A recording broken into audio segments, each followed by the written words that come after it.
El Señor esté con ustedes. Y con tu espíritu. Les anuncio el Santo Evangelio de nuestro Señor Jesucristo, según San Lucas. Gloria a ti, Señor.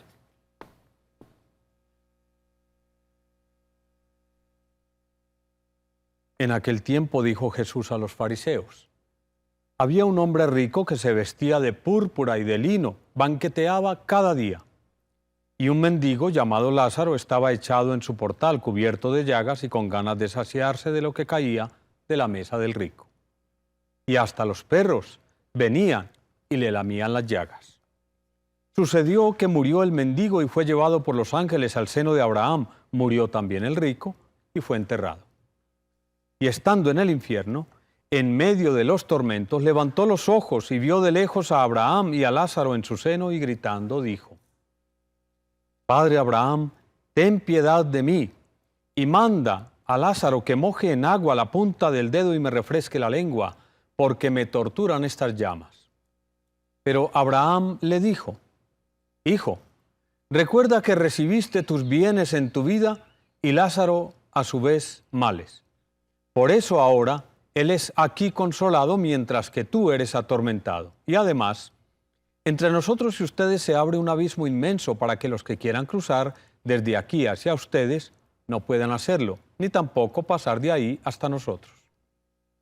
Él dijo: Te ruego entonces, Padre, que le mandes a casa de mi padre, pues tengo 5 hermanos, que les dé testimonio de estas cosas, no sea que también ellos vengan a este lugar de tormento. Abraham le dice: Tienen a Moisés y a los profetas, que los escuchen. Pero él le dijo: No, padre Abraham, pero si un muerto va a ellos, se arrepentirán. Abraham le dijo: Si no escuchan a Moisés y a los profetas, no se convencerán, ni aunque resucite un muerto. Palabra del Señor. Gloria a ti, Señor Jesús. Hermanos, la proclamación de la palabra durante estos días de Cuaresma pretende llegar al corazón de cada uno. Y lo hace de una manera muy fuerte. Nos encontramos inicialmente en el capítulo 17 de Jeremías con unos términos bastante fuertes, muy incisivos. Vale la pena, para que comprendamos un poco el contexto del profeta Jeremías, que lo ubiquemos en su tiempo y en su momento. Jeremías, hablando en tiempos de la proximidad de una guerra, de la proximidad de la destrucción de su tierra, de su templo, de sus tradiciones, es un profeta que no se siente respaldado. ¿Por qué?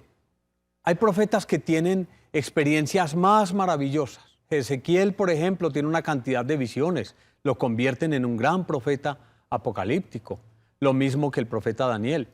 El profeta Isaías contempla el manto de Dios que sobrepasa el atrio del templo, y un ángel con las brasas del altar toca los labios del profeta Isaías y lo purifica. Estos profetas están respaldados, puede decir que han visto algo interesante. En cambio, el pobre Jeremías lo único que puede decir una y otra vez es oráculo del Señor. Lo ha dicho el Señor, no más. Jeremías no aparece diciendo: tuve una visión, el Señor me habló de una manera extraña. No.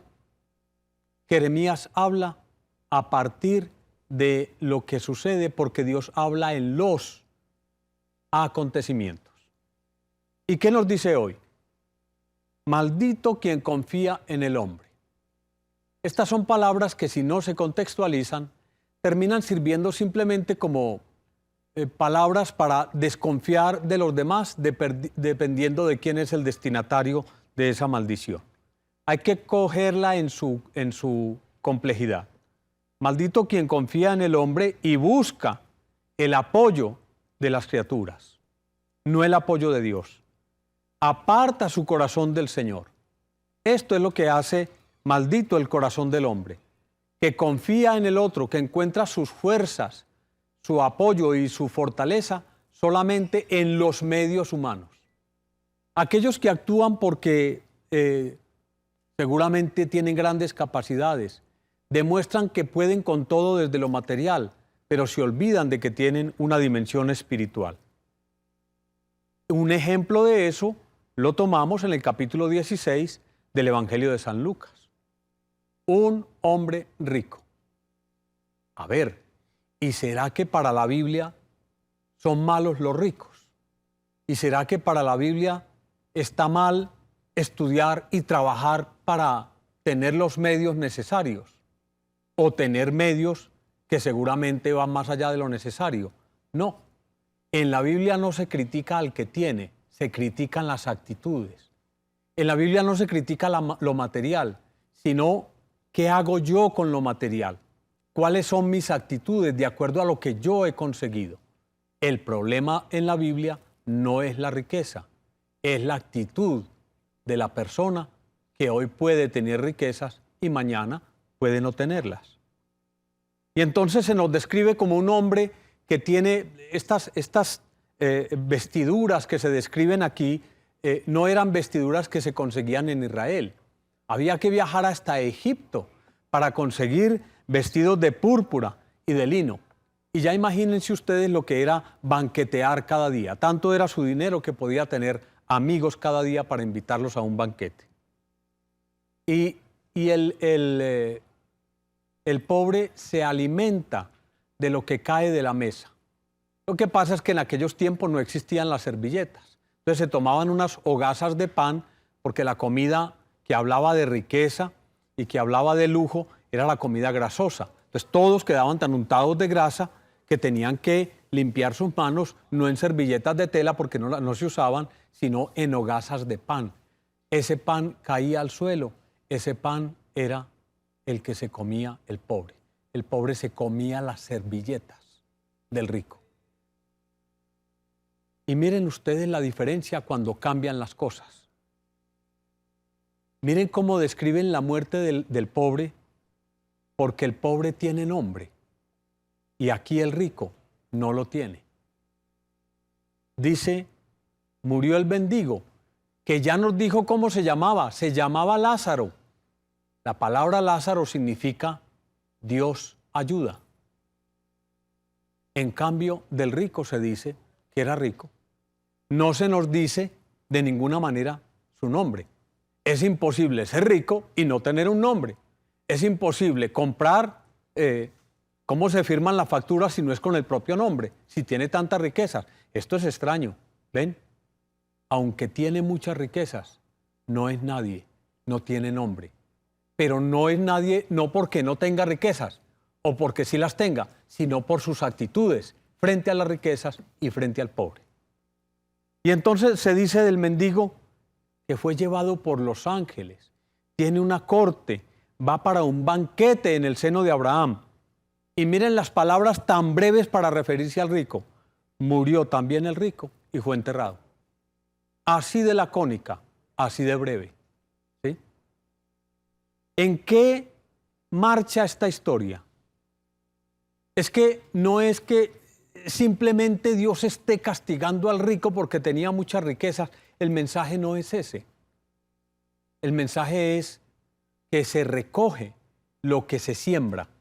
El mensaje es que hay unas causas, unas actitudes egoístas frente al pobre, y eso es lo que se cosecha. Hay unas causas y, por supuesto, hay unas consecuencias. ¿Cómo continúa esta trama? Este señor se ve en el tormento mirando hacia su propio pasado y entonces invita a Abraham a que le permita ir a la casa de su padre donde habitan 5 hermanos suyos que él no quiere que vivan su misma experiencia. Y la respuesta de Abraham es esta: ahí tienen a Moisés y a los profetas. Recordemos que en la Biblia, a la Biblia antiguamente no se le llamaba Biblia, se le llamaba Moisés y los profetas. Es como si dijera, ahí tiene la palabra de Dios, ahí tienen la Biblia, que la escuchen. ¿Sí? Sí, pero si los visita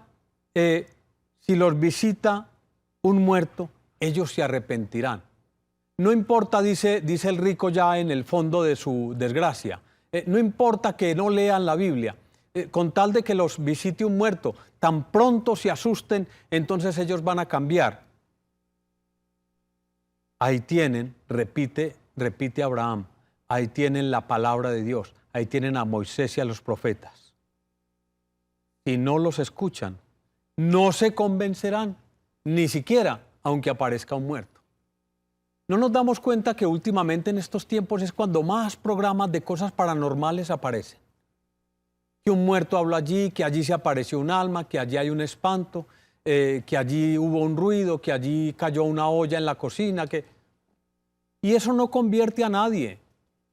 Las cosas raras no convierten a nadie. Generan un sustico y nada más. Y luego eso con el tiempo pasa y sencillamente se vuelve parte de nuestro patrimonio cultural. Cuentos de espantos, pero de ahí no pasa porque eso no convierte a nadie. Lo que nos convierte en las actitudes frente al hermano, en las actitudes frente a lo que tenemos, es la palabra de Dios. Ahí la tenemos. Leámosla y escuchémosla. El Señor esté con ustedes. Y con tu espíritu.